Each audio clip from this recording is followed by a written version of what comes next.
right, guys, if you want to scale to $1 million a month, cash collected, the very first thing we must understand and look at is that we're not trying to scale to 100K a month so that we can afford a penthouse in Miami that probably goes anywhere between 5 to 10K a month and a Lambo or Ferrari that costs us about 5K a month. We want to do much bigger than that, at least multiple six figures a month in profit. That is the goal. And for those of you guys that don't know, I've spent the last year building my publishing company where we partner with different offers to help them scale. Some have worked really well, some haven't. And today I'm going to share 10 factors that we look at when filtering out whether or not we want to partner with an offer or not. And these are the 10 exact filters that we look at really to just vet and make a final decision. Can this offer scale to multiple 8 figures or not? Now I can pretty clearly tell you even before launching if it has 8-figure potential, and I'm going to share with you guys today how to be able to do the same thing, how to be able to look at an offer and immediately tell, can this scale to 8 figures or not? So the first factor that we look at is the total addressable market. Can it scale to $50,000 a day in ad spend? If the answer is no, then it's just going to be really hard to scale to $1 million a month. Now, can you scale to $1 million a month with smaller total addressable market? Yes, of course you can. It's been done many, many times, but what we've noticed is that if we can just ramp up ad spend and scale ads and just keep selling to more and more people, it's a lot easier. If we're fighting the size of the market and it's always a constant battle when we look to scale, it's just going to be harder. So now instead of having to deal with that, we just pick offers that have a large total addressable market. And if there's offer market fit, meaning people want the offer and are willing to pay for it, then all we have to do is spend more on ads. And the metric that I look at is, can we spend $50,000 a day on ads? If the answer is no, then the total addressable market is probably too small, at least through ads, which brings me to number 2. We only look at offers that can scale through paid ads. Now, if you have a huge organic following and you're mega famous, then you don't need this, but that's not you. What we've noticed is that if you're constantly having to create more content, and again, if you're Tony Robbins or Hormozi and you can reach millions of people off of one video or one story, then this does not apply. But most people that we look to partner with aren't at that level. And in fact, there's just not that many famous people. However, there are a ton of experts and a ton of incredible entrepreneurs that don't have a huge audience. What most people try to do is crack the code on organic content. But then again, they're a slave to the content. They have to be making offers all the time. It never stops. There's periods of ups and downs, so you lack consistency. Instead, what we do is we focus on offers that can be scaled through ads. Keep it really simple. If we can't, we're just not going to take it on. Now we're moving on to factor number 3. You need a really good spokesperson, someone to be the face of the brand. Now, they do not need to be famous. They do not need to be well known. They don't even need to have a huge following. Instead, what I care about is, can they create great content? And not to get views, but instead to nurture the people that come in through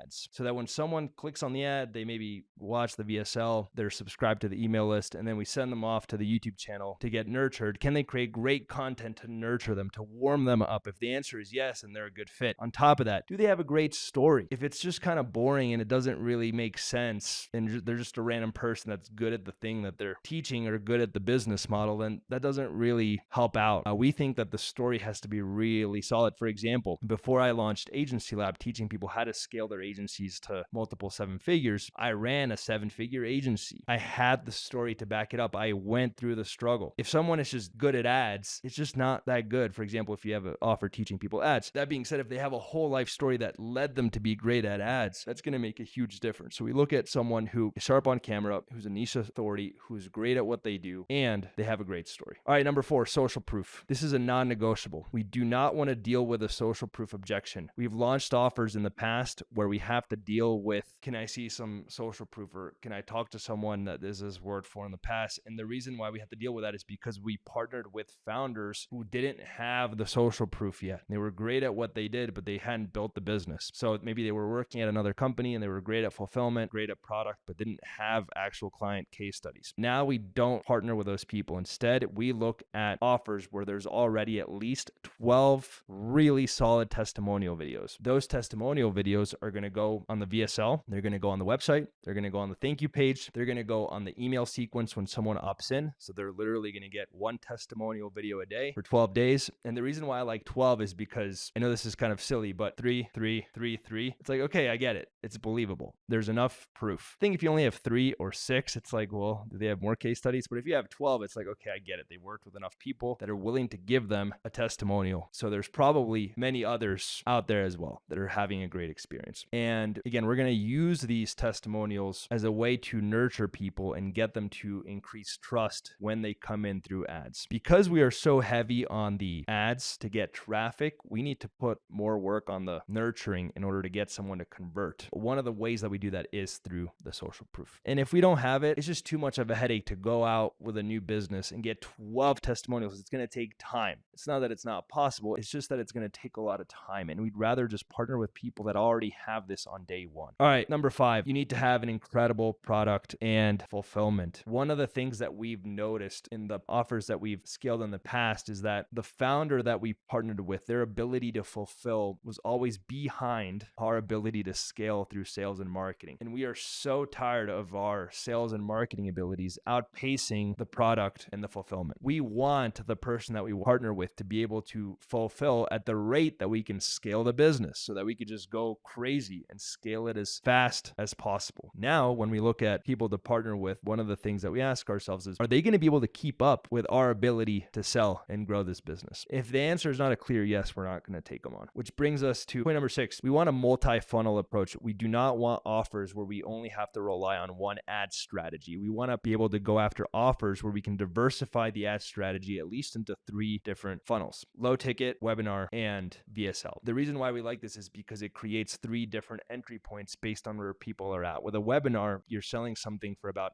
$1,000 to $2,000. So it's mid-ticket. Low ticket, it's pretty self-explanatory. And then with the VSL book call funnel, you're going straight to high ticket. So now we're able to meet people exactly where they're at with low ticket, mid-ticket, high ticket. We don't want to be over leveraged on one funnel type. We want to be able to diversify at scale. Now, for the most part, we only start with one of the 3, but we want to be able to leverage all of them as we scale. Number 7, we don't need to be the first mover in a category, but we absolutely don't want to be 10th, the 20th, the 30th. We don't want to go into overly saturated offers. We also don't have to be the first. Like, I'm okay with, I call it the third mover's advantage. Like, you want to be between like 3 to 5, third, fourth, fifth, that's fine. I think once there's like 6 competitors, 7 competitors, 8 competitors, 9 people doing the same thing, 10 people doing the same thing, you just deal with so much competition and you become commoditized. Everyone's like, I'm just going to go talk to this company. And it just becomes a price war. Then you have to come up with crazy offers and do guarantees and just start playing a game that's short term that no one wants to play in order to compete. We don't want to do that. Instead, we're like, how can we be one of the first few so that we get a huge share of the market before anyone else does? And I know this is internet marketing, so eventually we end up getting copied. But it just becomes so easy when you're one of the first and then you have so much momentum, because once you have 1,000 clients, it's going to be way easier to close another 1,000. If you're one of the first to go into a market with a new offer or a new angle that no one else is doing, getting those first 1,000 is going to be way easier. What we want to have is we want to have a competitive advantage with time. I think these were flipped backwards. Ty Lopez launched SMMA in 2010. I don't know why my graphic designer put these here. These don't actually make too much sense, but I'll tell you guys a quick story with SMMA. I didn't have a first mover's advantage. That being said, I was one of the first programs ever to help people scale a 7-figure agency. In fact, before we called it Agency Lab, the company was called 7-Figure Agency. So we were one of the first to have the offer where we help agency owners scale to 7 figures. On top of that, now when we look at offers, and you know what's interesting, when I relaunched Agency Lab in like 2023, when there was this huge wave of SMMA, one of the ways that I had to compete because we didn't have a first mover's advantage was by giving everything away for free. So again, you're forced to play a harder game because there's so much competition. I was forced, well, not forced, I wanted to help people, but in order to win, I also had to give so much value and completely over deliver in order to stand out with all the noise, all the SMMA coaches, everyone doing and teaching SMMA at the time, and all these new SMMA people coming out. So I really had to play business on hard mode. And now we just ask ourselves, how can we go into an offer where we don't have to do that? We can play business on easier mode. All right, number 8, we don't want to have a ton of operational complexity as we scale. We like info offers. We like build and release offers where you just do the deliverable one time and then you're done. We're exploring SaaS offers where it's powered by code. We like offers where every time you get a new client, you don't have to do crazy levels of additional work. And most importantly, we don't like offers where you have to hire so many people. So for example, I have a good friend, his name's Luke Kish. I'm sure you guys know his business partner, Ryan Klog, and they run Warrior Babe. It's a weight loss program for women. they hire one-on-one coaches. So they literally have like 60 coaches. We don't want that. That's a very complex business and it works for them, but we personally don't like that. We want to have offers that have a